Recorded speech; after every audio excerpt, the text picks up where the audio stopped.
Okay, we're live. Can you tell us your name? Yes, my name's Gail McRay. And you were a nurse during COVID. I was. So which area are we going to start at?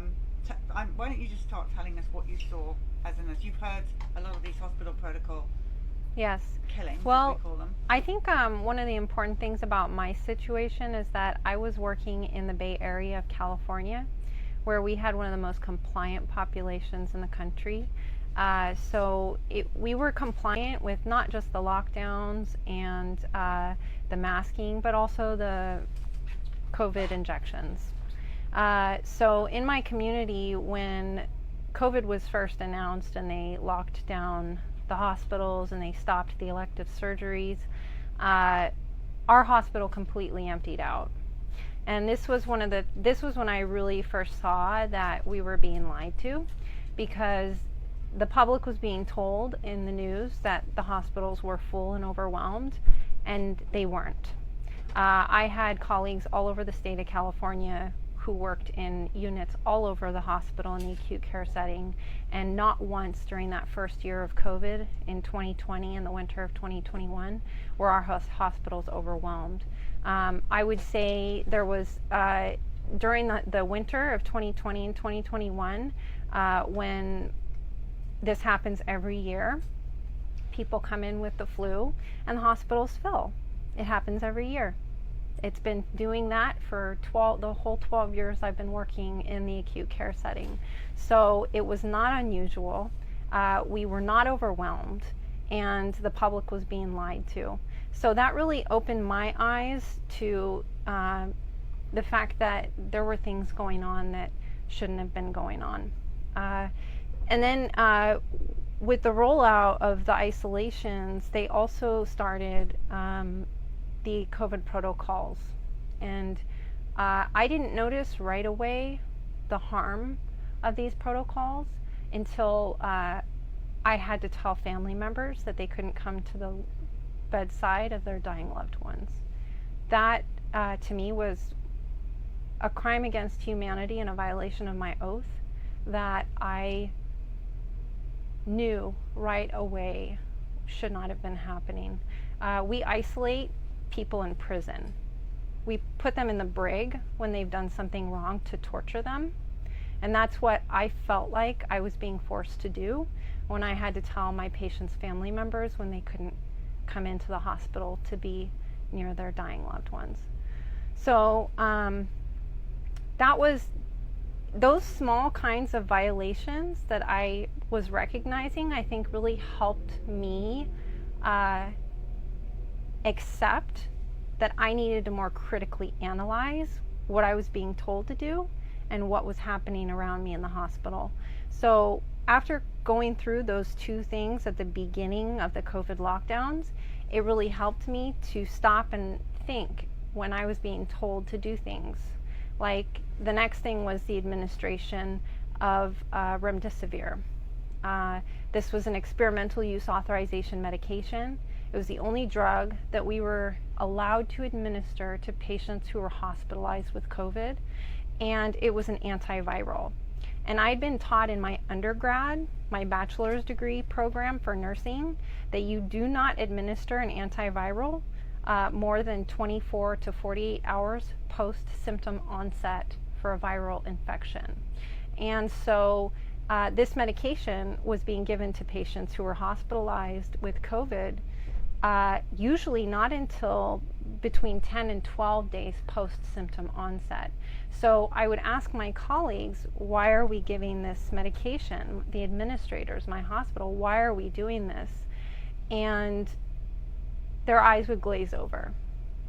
And I would say to them, we have evidence showing that the administration of antivirals more than 2 days post-symptom onset causes more harm than good. The risk-benefit analysis does not correlate.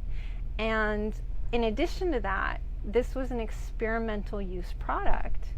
And I knew that each one of those doses was over $3,000. So that was another huge red flag. In addition to that, the next part of the COVID protocols that was so extremely disturbing to me was the fact that at the onset of hospitalization for COVID, there were a team of respiratory intensivists who went before Congress and showed them how effective high-dose steroids were for the treatment of patients who had COVID. And not only were we ignoring those recommendations for high-dose steroids, they were actually blocking it from our hospitals to use. So we have patients coming in who are being feared to death by the media. They're being isolated from their loved ones.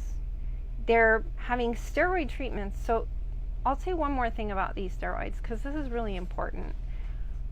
The COVID, whatever it was, virus, whatever COVID was, it caused more inflammation than we had ever seen in the hospital. So there's a lab value called CRP, and even with influenza and things like this, we had never seen the inflammatory marker of CRP jump so high as we did with COVID. So for the government and the CDC and these three-letter organizations to tell practitioners that they could not administer steroids, which is this is the best treatment for an inflammatory process, it was absolutely criminal. You can't withhold steroids for the most inflammatory disease process that humanity has ever seen. So we have isolation of patients, fear-mongering from the media, withholding steroids, and the administration of remdesivir. Those were the things that I went to work and had to manage, where I every day felt like I was violating my oath as a practitioner. And ultimately, it wasn't until after the rollout of the shots where I just couldn't do my job anymore. So that was the next part of what I witnessed. So I, like I said earlier, worked in the Bay Area of California for an organization called Kaiser Permanente, and they have a full scope of care. Their structure is set up to where you get your primary care, your acute care, the pediatricians, all of the medications, and your vaccines, all in the same organization. So with the COVID vaccine, they were administering it at my hospital. So when in February, so they released these shots to the practitioners in January of 2021, but they didn't release it to the public until close to the end of February. So by the beginning of March, I was starting to notice that my hospital was becoming slammed. And this is unusual because we get, winter rushes. This is how the hospital works. It's dead in the summer and it's full in the winter. Like, this is the cycle. And so I started noticing in March of 21 that it was very peculiar that I was starting to get all these calls to come to work because the hospital was understaffed. And it did not stop. I was in graduate school at the time for my double nurse practitioner degree, so I would do 3 weeks at the hospital and then I'd take some time off and study for my schooling. So by June, when I went into the hospital, I was there for 3 weeks. 3 weeks from March to April, and then another 3 weeks in the middle of June to the beginning of July. And I was working nonstop. I would work doubles basically every single shift. I was getting phone calls 3 times, sometimes 4 times a day to come to work because they were so understaffed at the hospital. And then in June, my manager approached me and he said to me, "Gail, this hospital has had 3 times more admissions than we have ever had since the hospital opened their doors." So that's a 300% increase in hospitalizations directly associated to the onset of these shots. So, do you mind me asking what you were seeing? Were you seeing heart conditions, blood clots, or were yes. you seeing COVID? So, and this was actually So during that week, it was the end of June, it was around the 28th of that month when my manager came up to me and said this to me. And during that week, I had mentioned I was working doubles basically every shift I worked. And because of my position, being in grad school, I held the position called per diem.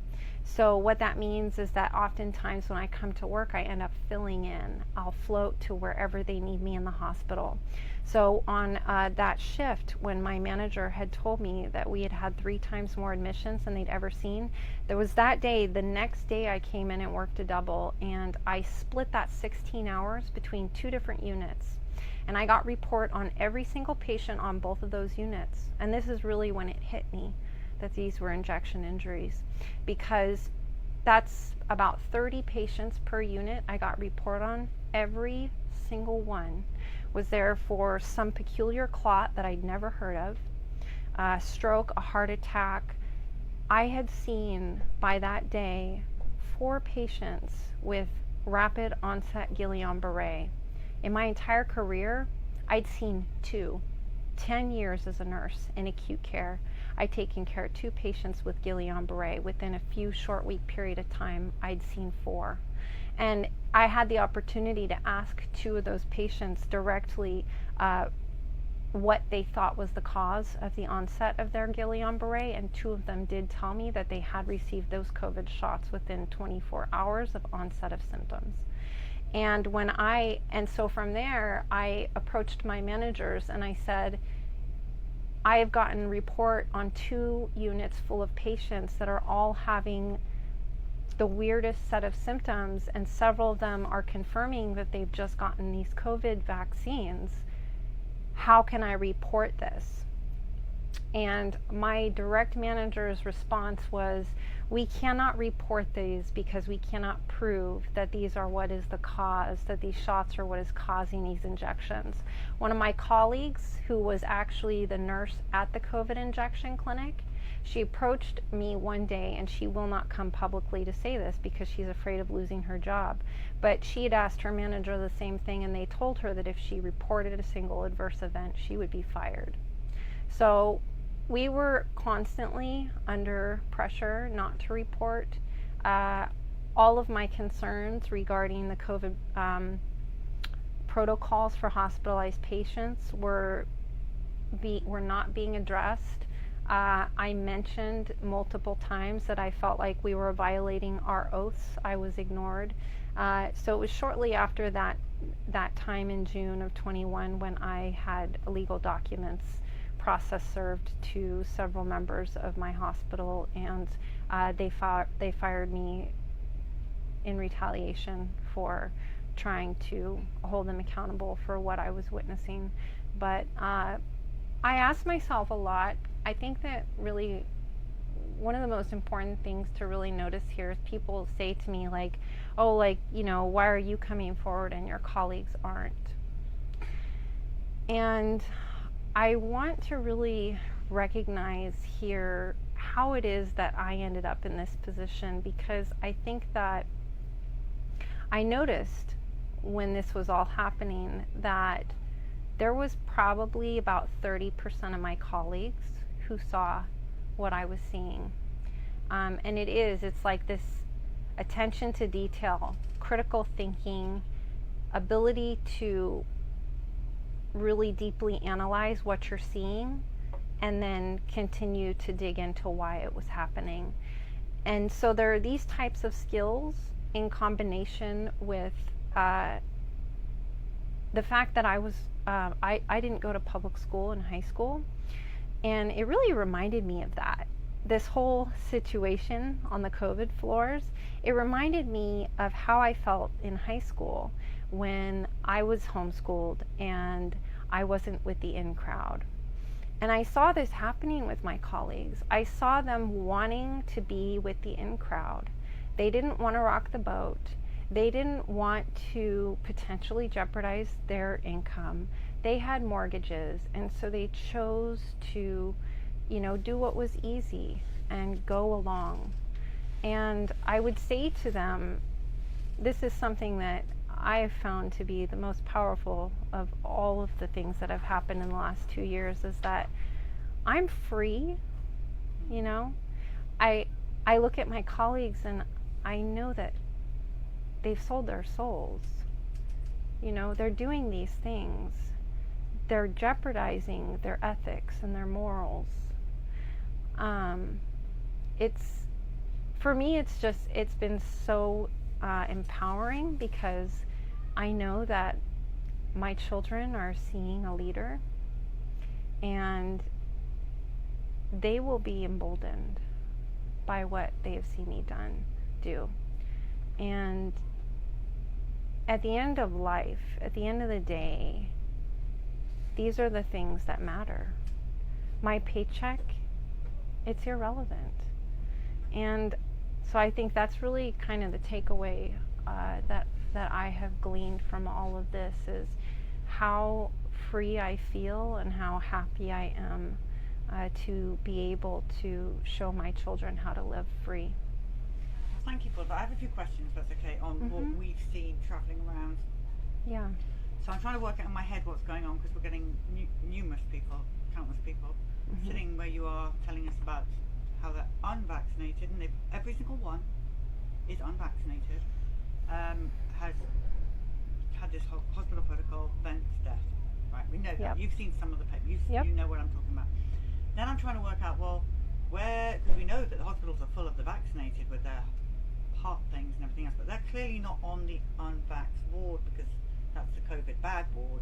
So it's, to me, we're still trying to work it out, and there may be people that have had the shot to get vented and killed as well. I don't know. We can't find them, just like we couldn't find the people who died from measles years ago when there was all those measles deaths. We're still looking.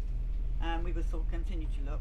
So what I'm asking you is, what did you see on there? Now, we did have one COVID nurse that told us that, she was an ICU nurse, and she told us that the billing system doesn't let you code in someone. So also, if you've had one Pfizer, one Moderna, one Johnson & Johnson, you are classed as unvaccinated. So that's, you know, you could have been, that's classed as unvaccinated. We just haven't met anyone yet. And then the billing system wouldn't let them they would let you put in ventilated, unvaccinated death, and then just vent death. But there was never anything to say ventilated and had the shot. So what do you know about all the stuff we're trying to unravel and make sense of? Yeah, so we actually had conversations. There was a support group in my community for practitioners who were being alienated and discriminated against, because in the same way that patients were being discriminated against for choosing not to get these shots, the staff members were too. And that was actually one of the things that came up when we came together and started talking, was how we noticed the documentation systems for recognizing people who are vaccinated or unvaccinated in my community. So I was fired in October of 21. So there was 6 months where I was intermittently in the hospital witnessing how they had altered the Epic system. So my hospital used Epic. And in my hospital specifically, they would come, any patient who was diagnosed with COVID, the chart would automatically populate as unvaccinated. And they did not train us how to change it was a red bar that went across the top of the chart that said unvaccinated, and they did not teach us how to change that. So I'll tell you for a fact that within a week of the onset of these vaccines released to the public, working on the COVID units, it was easily 50% of the COVID patients that we had that were vaccinated. There was never a time when my hospital had a unit full of unvaccinated patients once these vaccines were rolled out. It was that our computer systems had been manipulated to push this agenda. So that was at the Kaiser Permanentes in California. The Sutter Health organizations, I had a colleague who I spoke with who worked for that hospital, and their Epic system was set up with a drop-down menu to where there were only 2 options for her to select. when she got a patient diagnosed with COVID, there were two options in her system. She could select that that patient was unvaccinated or that their vaccination status was unknown. So any patient who had COVID, they were forced to document those patients as unknown, which to me, you know, that, and then when I saw how the media spun that to say that all the patients who were hospitalized were unvaccinated, this is how they did it. They manipulated our charting systems and didn't teach the staff how to alter the charts to produce truthful evidence. So what would end up happening is that these patients who were actually vaccinated with COVID, we would try and go in and put notes in that they were vaccinated and that they had COVID. But to tell you the truth, a lot of the staff members wouldn't even ask what the patient's vaccination status was. They would just assume that they were unvaccinated, because that's what we were being told, is that only unvaccinated patients were being hospitalized with COVID, but that was never the case. So it was people like me who actually did ask and who actually did attempt to discover the truth of what was happening. You know, we would scream it from the rooftops, but I mean, this stuff was just all being ignored and censored. And that's the biggest part of all of this, is that people like me who were there telling the truth, you know, we were all fired and removed from the field, or we left because we couldn't ethically manage it. So now we are left with medical facilities full of people who don't have a backbone to stand up and do the right thing. And so I am very concerned for the future of medicine in this country, because we have criminalized and disciplined all of the practitioners who were actually there to protect our patients and families. Wow. It's a dangerous place. I would not take a family member to a hospital. Thank you for this. Thank you for speaking so honestly, being so brave. It's so important, and we really appreciate everything you've done and are still doing for us. Absolutely. Thank you. I filed a lawsuit, and we are going to hold